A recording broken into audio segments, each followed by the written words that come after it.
The Voice of Love, kekasih Tuhan, masih melanjutkan kebersamaan kita dalam program Voice of Love bersama dengan Bapak Joshua Gunatanjung. Bicara tentang paradok rohani, hal yang sering kita temui dalam kehidupan ini, dan kadang-kadang kita lupa bahwa tadi meninggikan diri, Anda akan direndahkan. Dan ini prosesnya dimulai dari kita. Jadi itu sudah sebuah tatanan, Mbak ya. Iya. Sebuah hukum dan yang tatanan. Yang merendahkan diri itu kita loh. Iya, kita, bukan orang lain atau orang lain yang merendahkan Tuhan. kita. Bukan suruh Tuhan merendahkan. Iya. Kita merendahkan diri, mengambil langkah iman. Mengambil langkah iman. Baik, kekasih Tuhan, silakan Anda bisa bergabung sembari kami berbincang-bincang. Pak Guana, ada yang menanggapi dari tadi yang terakhir Bapak sampaikan. Shalom Pak, dari 7705. Hukum tabur tuai, kan tidak harus uang Mbak. Bisa tenaga, waktu, dan pikiran. Kalau uang konotasinya mancing berkat Pak. Salam sehat. Oh iya, menabur itu tidak harus uang. Ya, tetapi saya juga setuju. Kita ini banyak khotbah yang akhirnya menekankan hanya uang, gitu ya.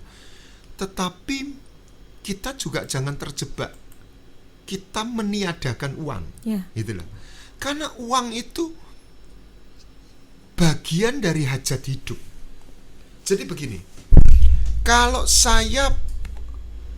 ada orang yang punya penghasilan 3 juta, kalau 3 juta itu adalah kekuatan dia hidup kan, untuk ongkos-ongkos kan gitu ya. Jadi kalau dia memberikan 500.000, itu secara batin ya atau pikiran ya, dalam dimensinya dia kehilangan kekuatan 1/6 gitu kan, dari kemampuannya dia untuk mengolah atau inilah yang sebetulnya salah satu bagian itu adalah uang gitu. Memang di Alkitab per 9/10 kalau dibedah pun tidak ada bentuk uang. Hasil buminya ini, yang hasil ternaknya ini gitu ya. Tetapi dalam pelaksana kan akhirnya kan diganti dengan uang. Jadi orang makanya ada orang jualan di Bait Allah itu yang digebui sama bukan digebui diobrak-abrik sama Yesus. Tuhan Yesus. Nah, ini di satu ini diuangkan, dia bawa uang supaya dia tidak oyong-oyong, kan gitu. Tapi oleh pengelola bait suci ini, nah ini nih, oleh pedagang itu dijadikan dagangan, dan Tuhan tuh marah dengan orang yang berdagang di bait suci. Nah itu betul. Jadi ada orang yang menabur kebaikan dan apapun. Jadi pengampunan sebenarnya juga menabur. Setuju. Jadi berbahagialah orang yang lemah lembut, berbahagialah orang yang itu juga menabur, memberi. Itu yang namanya Stephen Covey itu mengisi tabungan emosi. Kan ada cerita menantu perempuan pergi ke suhu minta racun yang mati pelan-pelan untuk mama mertuanya. Saya pernah bagi. Terus untuk bisa nyampurkan itu dia pura-pura baik gitu ya. Ya, ternyata setelah sebulan atau seminggu baik kok mertuanya jadi baik. Ya, dia batalin, tapi terus si suhunya atau tabibnya ketawa, saya enggak kasih racun. Itu. Ya, itu dia enggak sadar, dia walaupun enggak tulus ya, tapi dia menabur yang baik. Oke. Baik, paradoks rohani, hal-hal rohani dalam firman Tuhan juga ya kelihatannya paradoks ya, tetapi itu memang benar-benar tatanan atau hukum yang terjadi begitu Pak ya. Pak, ada orang-orang yang tidak menyadari bahwa tadi seperti contoh paling mudah tadi, kalau kita merendahkan hati kita, merendahkan diri kita, maka kita akan ditinggikan. Tetapi kita akan kalau kita meninggikan diri, kita akan direndahkan. Ini kan sebuah bicara hati kan Mbak. Orang bisa saja kelihatannya, tadi Bapak sempat beri contoh tadi, bawain tas dan lain sebagainya, begitu ya. Tetapi dalam hatinya dia tetap tinggi hati. Bagaimana kita mengoreksi diri kita? Kita ini melakukan hal ini itu benar-benar tulus atau tidak gitu. Nah, itu yang kalau secara behavior science dikatakan bedanya EQ dengan SQ. Okay. Kalau EQ itu kemampuan mengolah emosi sehingga misalnya dia marah sama orang ndak ngampuni nih, ngomong ndak ngampuni nih tadi. Tapi dia bisa ramah, "Hai Wahyu." Apakah padahal dalam awas ya. Terus mungkin dia lebih kejam gitu ya. Bisa membunuh dengan senyum gitu ya. Dicarikan akal gimana ini umpamanya gitu ya.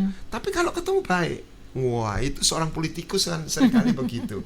Kalau ketemu rangkulan tapi di belakang bunuh-bunuhan gitu ya.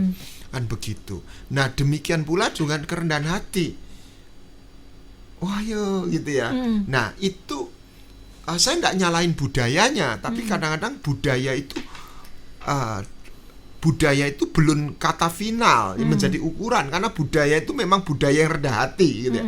Tapi tidak otomatis orangnya rendah hati. Bagaimana taunya? Ya Roh Kudus. Sama seperti Yesaya waktu pasal 6, celakalah aku, ternyata aku ini najis bibir. Dia tidak kerosok.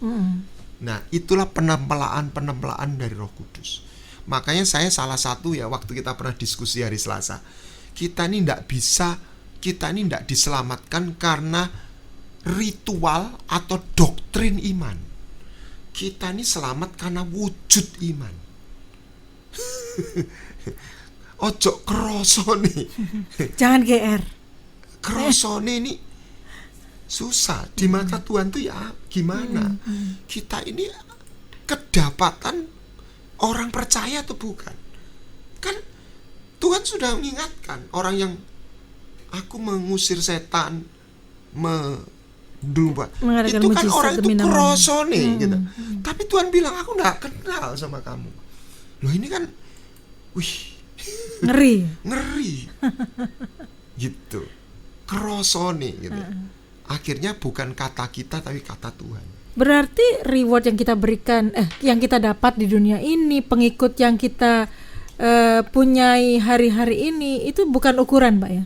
Karena ada begitu banyak orang yang pengikutnya banyak, berkat-berkatnya banyak, itu kadang dijadikan ukuran bahwa itu dia sudah benar tadi itu. Mungkin nanti di depan Tuhan. Kita tidak perlu anti juga terjebak. Wah nih, karena orang bisa diberkati, ada itu juga bisa karena ada sesuatu yang baik, sehingga dia diberkati, sehingga dia punya pengikut yang banyak, ya kan begitu.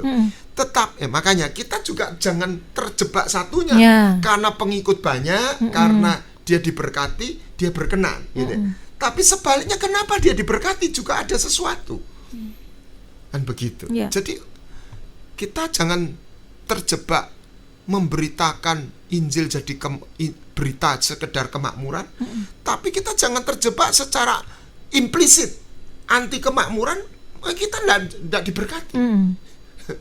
Apa itu loh, gimana? Kita ini butuh berkat gitu loh. Iya. Jadi jangan terjebak. Jangan anti berkat.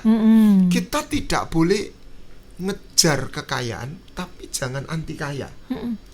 Karena pendeta yang tidak kekayaan pun tidak berita.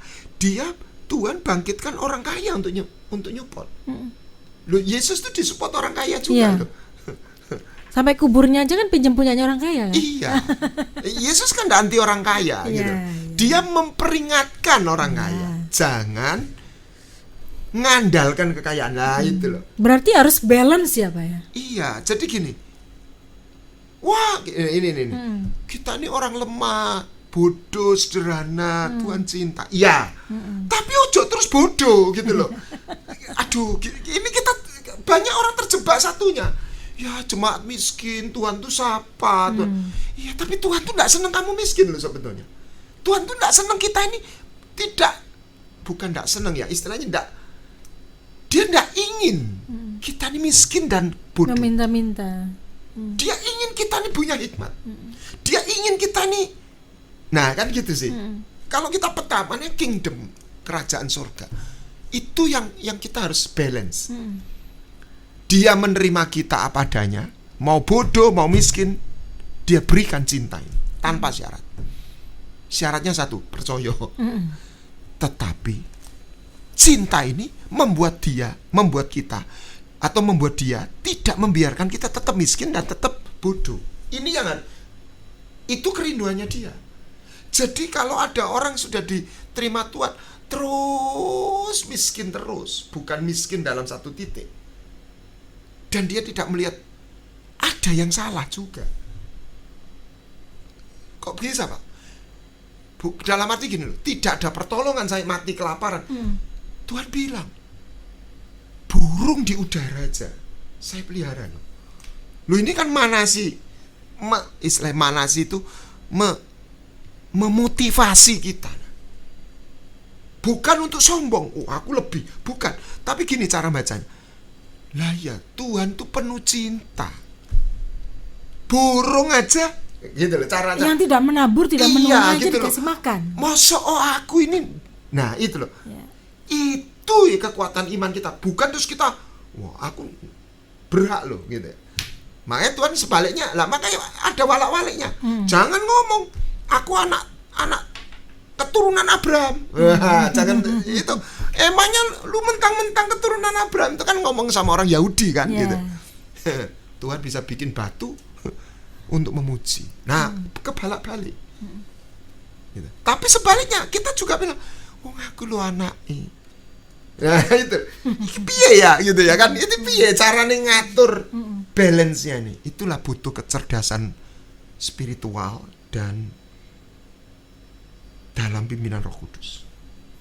Makanya firman dan Roh Kudus itu nggak bisa dipisah.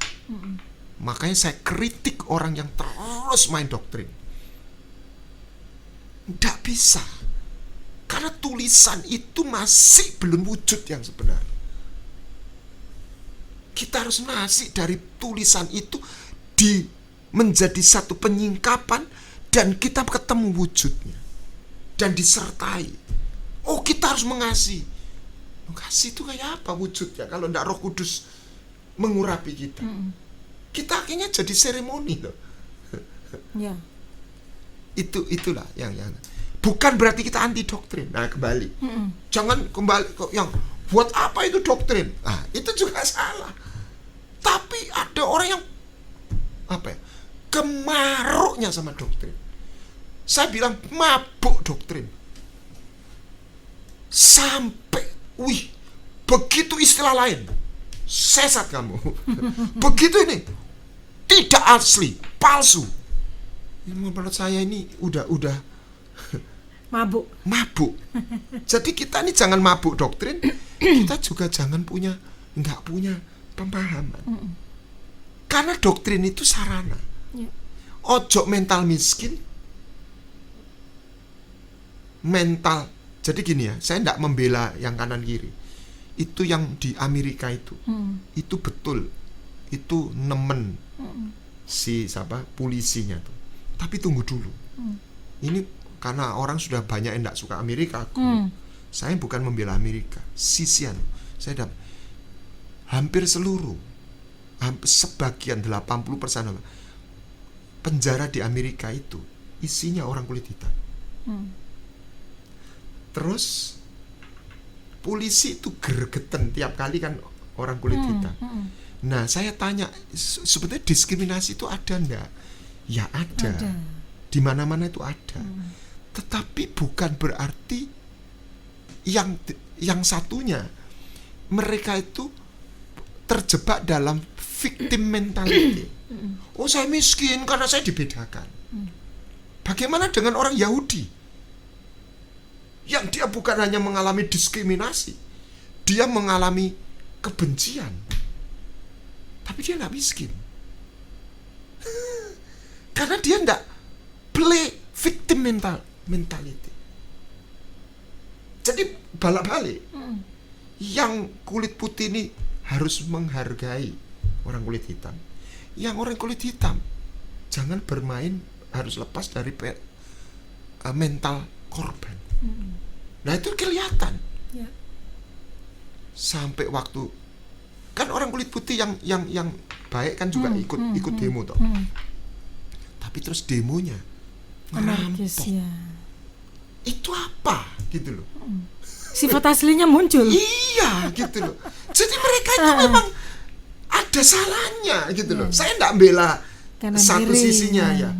Kanan kiri ini loh. Kita juga nggak boleh playing Victim. victim. Aku ini korban. Iya, aku memang melarat.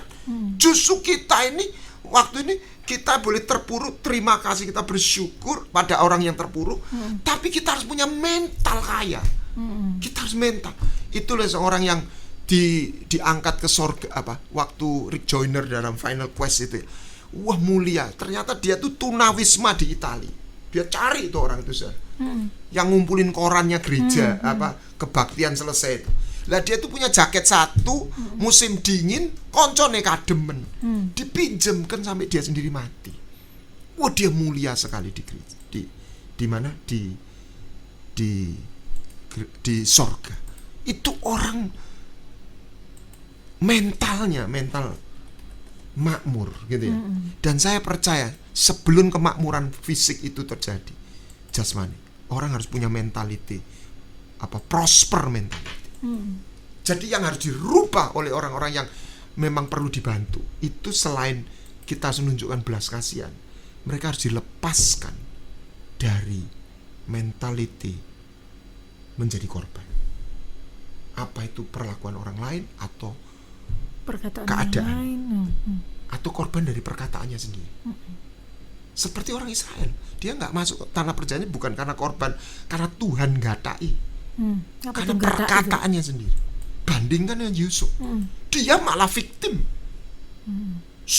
dijadikan budak, kerja apik difitnah. Victim nggak? Victim. Kalau itu nyata-nyata victim, itu namanya nyata-nyata diskriminasi. Tetapi dia tidak punya mental victim. Justru dibalik menjadi keadaan. Jalan masuk, pijaan. Nah, ini loh yang kita harus rubah. Jadi kalau kita memang ini membantu, kita juga salah satu bantuan juga perlu.